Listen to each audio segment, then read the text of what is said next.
Yes. But you can get tickets like through the boys club because people sell their unused tickets back. It's a really fucked up way to do it. Good evening, and thank you for joining us once again here at Through the Lens, your show about the movies. This is our 122nd installment of our wonderful program, and I am joined this Syndication evening, rights pretty soon, eh? pretty soon. Should have been right. already. That's right.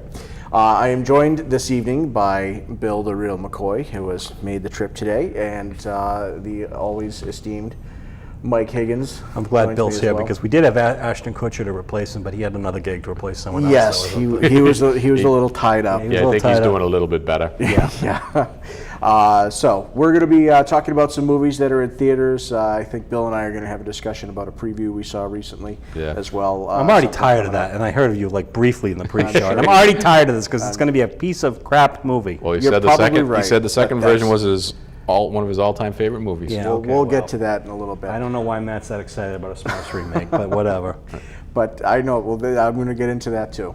But we're going to start off with the most recent release that was just released today. We're taping now, and that was something that Mike had a chance to see, starring Brad Pitt, called Moneyball. Moneyball, starring Brad Pitt and a delightfully understated Jonah Hill. I must say, after seeing him in like Fly in the studio, after seeing Superbad and all that, he was very understated in this. Story of Billy Beane, the general manager, based on true story. Billy Beane, the general manager of the Oakland A's, rebuilding the Oakland A's. That would be, in fact, Billy Beane. That would not be Brad Pitt, even though his wife probably wishes that she could trade Billy Beane for Brad Pitt. Anyway. Based on the book by Michael Lewis called Moneyball, it's basically how Billy Beane reinvented the game. Oakland A's small market team, still are. It opens with them in the 2001 playoff getting beaten by the Yankees, and they point out that it was like a $100 million difference in payroll. And then their best players, they get gutted. Their best players go. Jason Ingrenhausen, Jason Giambi goes to the New York Yankees, and Johnny Damon goes somewhere. I'm not quite sure where he signed, even though I saw him with Dan Duquette, but I think we're going to just deny that he exists. Yes, he goes to the Red Sox. So basically they're faced with the fact that they can't build the team. He runs into Jonah Hill's character, who is a fictional character. He's based on an amalgamation of some others, who gets him a new way to basically look at players. It's sabermetrics, it's this Bill James stuff, it's stuff everything's doing, and they build the team. This is a baseball movie with very little baseball in it. There's a lot. It's a talky movie. It's a drama, but there are parts that are very funny. And Beane, played by Pitt, goes against all the traditional scouts thinking. He goes against everything that people say, and it's actually kind of funny because he meets with the old-time scouts, and they're grading players, and at one point they were grading this one player, and this is actually the scene. You can see that the average age is dead, except a shout out for the guy in the white shirt and the bald head there in the middle of the screen. That is I don't know his name, but he played the intrepid Secret Service agent on 24. Yes, he did. And we always enjoyed when he came on. He ended up with the crazy ex-president's wife at one point, and Right. Just got to give a shout out to the redheaded Secret Service agent for 24. But at one point, these scouts are dismissing a player because his girlfriend is ugly, which means he lacks confidence. Needless to say, Beane throws it all out the window and says, we're going to sign all these players that no one seems to want, but they can get them for cheap money because they're convinced that they have value. Right. And they build the team. It doesn't go well at first, and eventually it does. That is Scott Hatteberg, who is a former Red Sox, actually. This movie is about the Oakland A's, but it is the Red Sox hang all over this movie. It's actually quite entertaining as a Red Sox fan. That's Hatteberg hitting the climactic home run at the end of the game. I mean, this isn't really giving away the end. This is all based on a true story. The A's run off a streak of 20 wins in a row, but they lose in the playoffs, which they've done even with Billy Beane as the GM. He's done nothing. He's done nothing there, no. But he has, and the point of the movie, and I said it gets to the Red Sox, the point of the movie is he has done something because he has changed. His methods have changed the way, because he says at one point, I'm not in this for the wins. I'm not in this for the rings. I want to change the game. He has changed the game, and that's the point of the movie at the end. It's actually a very, the whole movie is great because there's not a lot of baseball in it, because Bean in the movie, and I'm assuming, I've read Moneyball, I don't remember it all the way, doesn't watch the games. He's very superstitious. He never watches the games, never watches the games. So a lot of the baseball action is periphery to the movie. You hear about it, you see clips of it and here and there. But it's peripheral to the movie. But there's a great scene at the end, I was telling you guys, when the season's over and they lose, and he's kind of down in the dumps because he knows he's never going to build anything in Oakland because they can't compete with the payroll, even though he's got this new system. He gets an offer from Boston, which is all very true. At the end of the 2002 season, he gets an offer from Boston. He flies out to Boston, and this part of the movie was actually shot in Boston. I was impressed because this movie shot in the real ballparks everywhere, which just impressed me, rather than just using one stadium and redressing it like they did in Major League, except unfortunately they used Camden Yards, and that doesn't look anything like Fenway Park. They actually shot, he pulls up in the Fenway Park, and he walks into Fenway Park, and they contrast it with the small Oakland thing to this majestic Fenway Park. And that's where I had my one problem with the movie, is they took enough to CGI out that is not Fenway Park, that is at the Oakland Coliseum. They CGI'd out the ads on the Green Monster at Fenway Park because they wouldn't have been accurate to 2003. But they showed the press box, and they didn't think to CGI out all the championship flags on the press box, and you could see, couldn't read them, but you could see, especially if you knew, where the 2004 2007 championship flags were. So it was like, okay. But the point of the movie is there's a long scene set in the Fenway press box with an actor playing John Henry and Brad Pitt's Billy Bean character, and they offer him $12.5 million to be the highest paid GM in baseball. And basically John Henry says, you have reinvented the game. You have changed the way the game is played, and the Red Sox are going to win the World Championship based on the way you're running it. This is the future of the ball game, the baseball game, baseball sport. As we all know, Bean turns down the GM's job, which was funny because they put that up in a graphic on the screen, and a couple of people acted shocked that he turned down so much money. And I wanted to say, really? You're at a baseball movie in New England and you didn't know Billy Bean wasn't the general manager of the Red Sox? Are you under a rock? Pretty much. But then it points out that the Red Sox, this was, the 03 season ended the way it did. In fact, the Red Sox, competed. Then we all know what happened in 04 and 07. And it says the Red Sox won the World Series in 2004 and 2007 using Billy Bean's methods. He changed. So the point is, he hasn't won a World Series, no, but he has changed the game. He has changed the way people look at the game, and that's the whole point of this. I don't movie. think that's all for the good. There's too many stats. Bill James, I cannot stand all these stats. Like this new thing with the heat index. I don't even pay attention to that. And I agree, there's too many stats. Whether or not it's good or not, you've got to admit that they've changed the game. And there are teams right now that are competing. If you look even, and we're dredging very close to a sports show, and we know there's not a sports show on this channel at all. I mean, there's no sports talk show at all on this channel. Yes, Todd, our intrepid producer, the host of Time Out for Sports Talk. Check it out when it's on. It's a fine program. Absolutely. You've got Milwaukee right now challenging for a division. Detroit is controlling their division. Small market teams have found a way. Yes, Detroit is not a small market. They may act like it, but Detroit is not a small market. Bill, there's no money in Detroit. It's a small market. Come on, it's Detroit. What's left in Detroit? Yeah, that's Poughkeepsie, true. New York probably has more money than Detroit. But the basic point of it is that by finding different ways to look at players rather than the traditional way, baseball doesn't want it, and people pushed back on him. And when it wasn't working out, the manager refused to play players. In fact, there's a really funny scene where the manager kept refusing to play the players he wanted to play, and B just went in and traded them all. And then walked into his office and said, you're not playing Pena tonight, you're playing Hatterberg.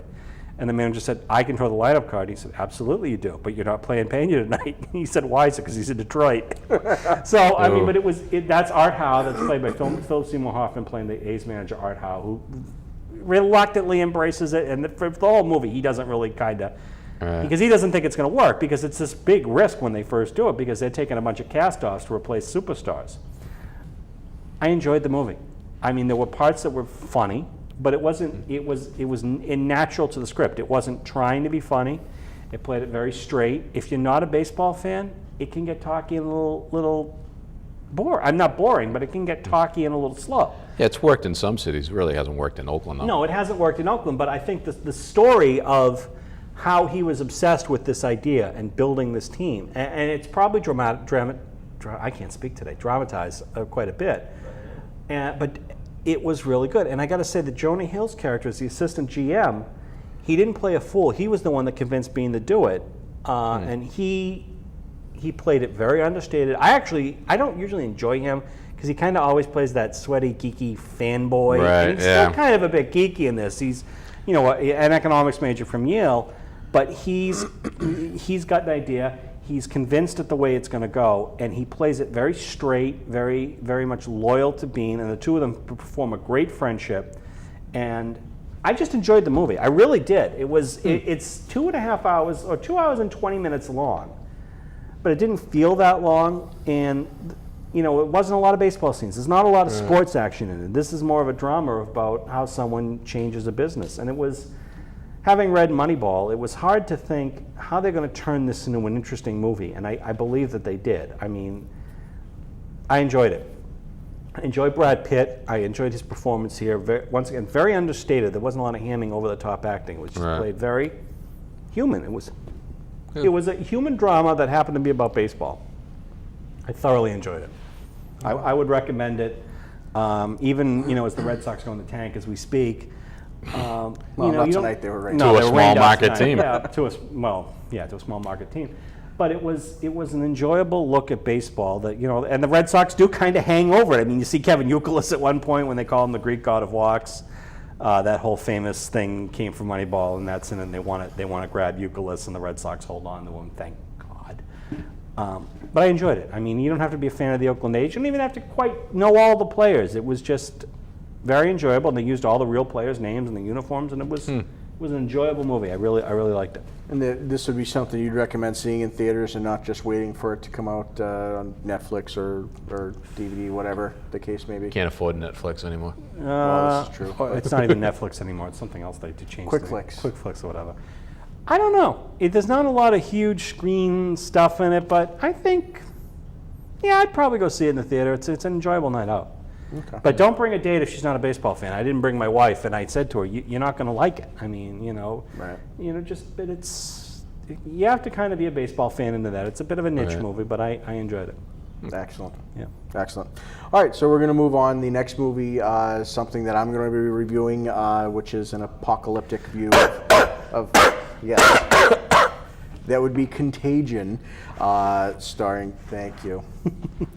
Starring Matt Damon, Lawrence Fishburne, Jude Law, a host of others. Kate Winslet is there as well. There's Jude Law as a blogger. Kate Winslet works for either the CDC or the World Health Organization. I don't remember which.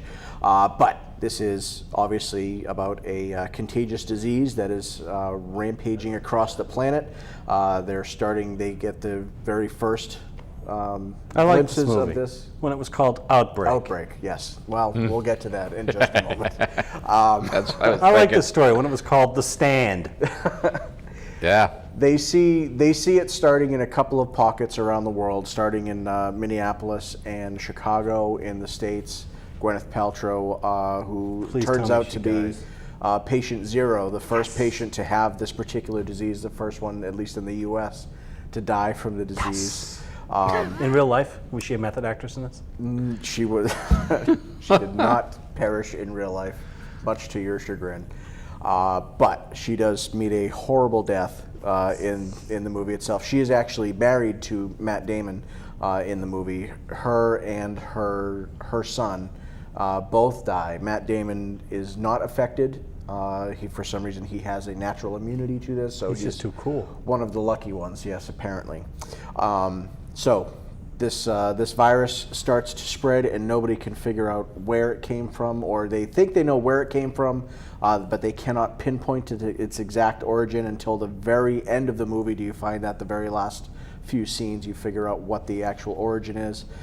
Jude Law plays a gentleman who has a blog that's followed by about 12 million people, who he's promoting this holistic medicine that supposedly is a cure for this, and he's actually helping to incite more panic Yeah, he looks real confident in his cure in that. Yes, he does. And as things escalate, the National Guard gets called out. They start enforcing martial law in a lot of these places. Meanwhile, the CDC and the World Health Organization are all racing to try to, figure out what this is and try to find a cure for it, and try to get a vaccine and everything like that to the world population. And there's a relatively low mortality rate. There's talking somewhere between 15 and 20% mortality rate, but towards the end of the movie, you start hearing figures that like 26 million people worldwide died from this particular disease, et cetera, before they could come up with the vaccine, and so on and so forth. And they actually had quite an ingenious way of determining who would get the vaccine, and determining afterwards who has actually gotten the vaccine among the population.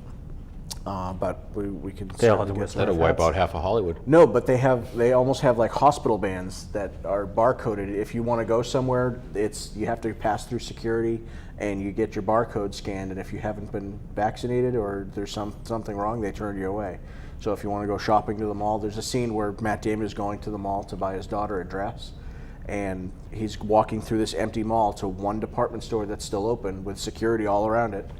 And they scan him to let him in, and things like that. So that explains the people I see with barcode tattoos. That could very well have something to do with it. And tinfoil hats. Could be prison tats tinfoil too, hats. but so be it. Whichever the case may be, apocalyptic view of America and the world for that matter. As Mike had said before, this is not a new concept. This was very similar to Outbreak that came out probably 10, 12 years ago now. The monkey from Friends was in it. That's all I know. that is true. More talented than Gwyneth Paltrow, by the way. That particular disease did not spread as much as this one did. This was more of a global killer. It wasn't incredibly suspenseful. You never knew. Or you never were wondering who was going to die or whatnot. You had one of the researchers from the CDC got affected by it, and she ended up dying. Elliot Gould plays an outside scientist who was asked to do research early on in the process, and then was told to shut it down when they discovered how virulent it was, and they needed only level 4 clearance or whatnot. He had level 3, and they decided to shut him down. He decided to keep going, and he kept going, and he was the one who actually made the breakthrough. So everyone was all hunky-dory at that point. As I said, it wasn't all that suspenseful. The people who you thought would get the disease and die from the disease got the disease and died from the disease. They did finally end up finding a cure for it, a vaccine that they had that we had mentioned before. So it wasn't one of these, apocalyptic movies where you only have 1,000, 1,500 people left on the planet roaming around, stealing everyone else's stuff like the road. But whichever the case may be, it was okay. I wouldn't recommend running out to the theaters to see this. I would, but halfway through the movie, start with a fake wet hacking cough. Well, that's and maybe a little spray bottle. Yeah. And spray that up in the air and get people in front of you, and then touch them. You have some fun with this. Turn it into a comedy, a Farrelly Brothers comedy with Coffo Vision. You could do that, or you could be escorted out. Yes, and but if you get bored, it would get some a little nice spray bottle, and you go and spray all up in the air and dry. You get people running, screaming some out nice of the theater. stainless steel bracelets. Yeah, I mean that's the way I think. Inciting that's how I would panic do it, in a theater. That's So nice. I would do the fake coughing thing and go see that. All right. Well, whichever the case may be, if this is your thing, you definitely don't have to run out and see this in theaters. Unless you want to do the fake coughing. Unless thing, you want to do which the I highly fake coughing recommend. thing. You could certainly wait for this to come out on DVD. It's not something you have to run right out for. Performances, pretty good. I like Lawrence Fishburne. Matt Damon, a pretty small part. Gwyneth Paltrow, actually, as I said, her demise is actually early in the movie, so you're not subjected to her too much throughout the film. And this is a scene in a casino in China, which is as far back as they can determine. She was the first person to actually contract this disease, and this is where it started to spread at this particular moment. But they weren't quite certain if she was the original carrier of it, or who she had gotten it from, or if someone gave it to her. I always knew Gwyneth Paltrow would be the death of us all. She would be the death of us all, yes. Names the kid Apple and we're done. Yeah. But and I won't give away the very last scene, but it does go into, it actually starts out, well, no, yes, it is fade to credits, but what happens is it starts out and the little tag or the label at the opening scene says day 2.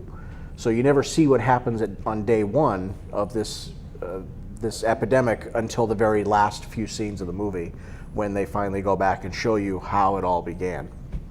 Meanwhile, everyone's trying to figure out how it all began, but can't really do so. Please tell me it involves a panda. No, it does not. It involves a bat and a pig and a chef with poor hygiene. And Gwyneth Paltrow. And Gwyneth Paltrow. Yes. I'm going to let my mind wander on that one, and I'm going to make the chef Guy Fieri from the Food Network because he's just annoying enough. I suppose you could, but it would be more like Morimoto from Iron Chef. But I digress. Whichever the case may be, it was a good movie for what it was. If you're into that sort of thing, I'm sure you'll enjoy it. And then, if that be the case, you'll want to go out and see it in theaters. If this is, it's not something you have to run out and see, though. Like I said, I would recommend waiting. I wouldn't spend $8, $10, $12 or whatever it is in your neighborhood. Wait till you're home with the flu one day and then watch it. That'll make you feel better. Exactly. Yeah, that's a good point. Exactly. Have it back to back with Outbreak. Yeah, there you go. Back to back with Outbreak. I still say go to the theater and have some fun with it. I suppose you could do that, but there might be legal ramifications for those. Yes, we highly recommend you do not do that. This is advice. You do not go to the theater and do that. This is like we are saying no. Bad theater. Don't do it. Clearly, we do have a legal team. I didn't see covered. Our it. legal team says no. All right, one more movie to cover real quick, and that was another movie that Mike saw, which was another sci-fi. No, it was Blair Witch Project on the Moon. Go It ahead. was Apollo 18. I actually saw this with our intrepid producer, Todorama. After a couple of heavy drinks at Pedro O'Hara's Irish Mexican bar, which then it made more sense that way. Pedro O'Hara's, Brunswick, Maine. Try the lamb. Pedro O'Hara's. Anyway, this is really can be described as Blair Witch Project on the Moon. This is found footage of the lost Apollo 18 mission, which was a secret mission to go to the moon to set some kind of thing up. They were kind of vague on it because it was all supposedly taken from like cameras in the spaceship and stuff like that. They go to the moon, stuff happens. They go out there and you can see rocks moving in the background where there shouldn't be rocks moving in the background. And eventually they discover that they are not alone. Shocker. And yes, giant spider-like things live on the moon, apparently. It's kind of hard to describe other than it's Blair Witch Project on the Moon, but it's not done quite as well as Blair Witch Project on the Moon. It was interesting, but these guys get infected by these spider things that live inside them, and then they go out, and then there's a Russian guy that got killed by it. Then we find out that the Department of Defense actually sent these guys up as guinea pigs, and then there's one guy floating around it and the command module who ends up not making it back to Earth and getting smacked, because they don't want to bring the other guys back because they're afraid of bringing the moon creatures back, so they kill everyone up in space. And yet somehow we find the footage that was left on the moon to show this movie. It was an interesting movie at the time, but it doesn't hold up well when you think about it longer. And supposedly there's a website, lunartruth.com. I did not go to it because the one time I went to it, it was crashed, and then I decided that I wasn't going to. It's not done as well as Blair Witch Project. There's not as much suspense. You kind of know right away that something's going to happen. Right. The creatures, while menacing, are shown too much to be menacing because they're not surprising. Right. But they're not shown enough to get a real scope of what the danger is. The beauty of Blair Witch Project was you never saw what was following these people, and it was creepy. This was more kind of sci-fi gross. I mean, it was interesting at the time. When you left, you went, "Oh, that was kind of interesting." But as you thought about it, it was like things just didn't seem to add up. It didn't click. I mean, once again, Blair Witch, and this is really the closest thing I could think, is it's all handheld, one shot. Yeah. kind of cut back and forth. It all looks like it's shot in grainy film stock and all that. And they did the same thing in Cloverfield. The other thing I had a problem with, which once again, Blair Witch did better, is if you're going to go with the found footage gimmick, go all the way. Blair Witch had no end credits. This did.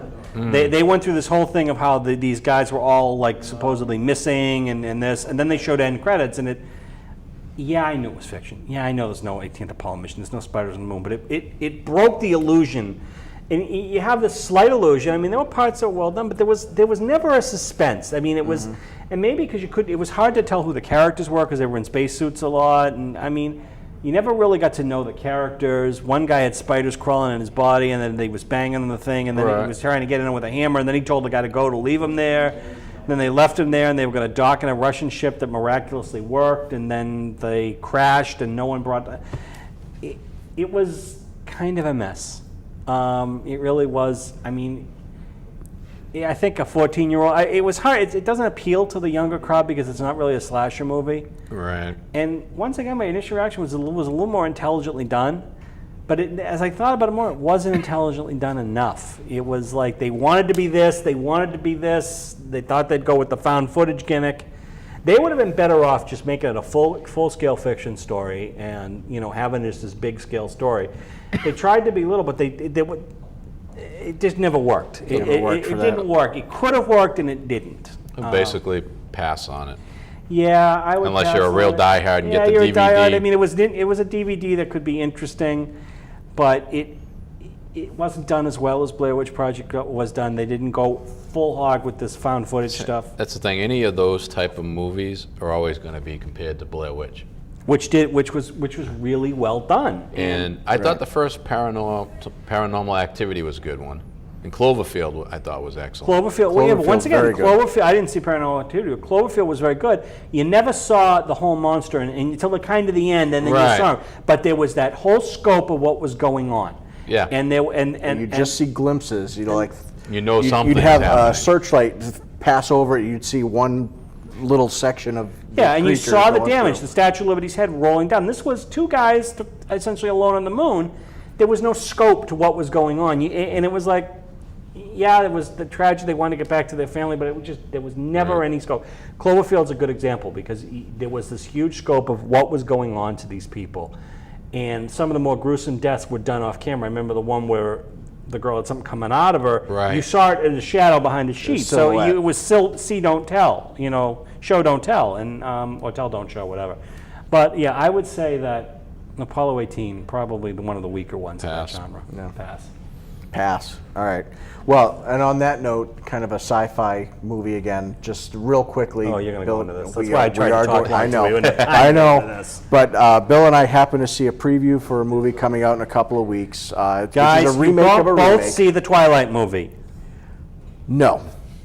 It is The Thing, which Sarah Jessica Parker? No. The Thing, which was, if anyone who has been watching for a while will remember that John Carpenter's The Thing from 1982, probably my favorite movie of all time. No taste. Kind of looking forward to this.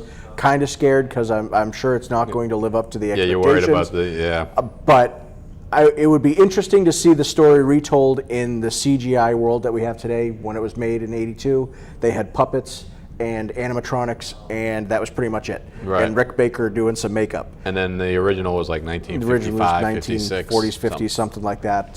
But whichever the case may be, kind of looking forward to it. I know Bill I'm looking forward to it. I want to see it. I didn't see anything this month. Email. If you want to email us questions, comments, whatever, ttlfeedback@charter.net is the email address. A reply is guaranteed. And you can always watch us online as well, either at the Belmont Media Center website, belmontmedia.org, or at Blip TV. And once again, I thank you for joining us. So until next month, in October, I'm sure we'll have some scarier movies. I'll definitely see something scary. I'm sure he will. So until then, enjoy the movies. Thank you. Peace out, yo. Bye.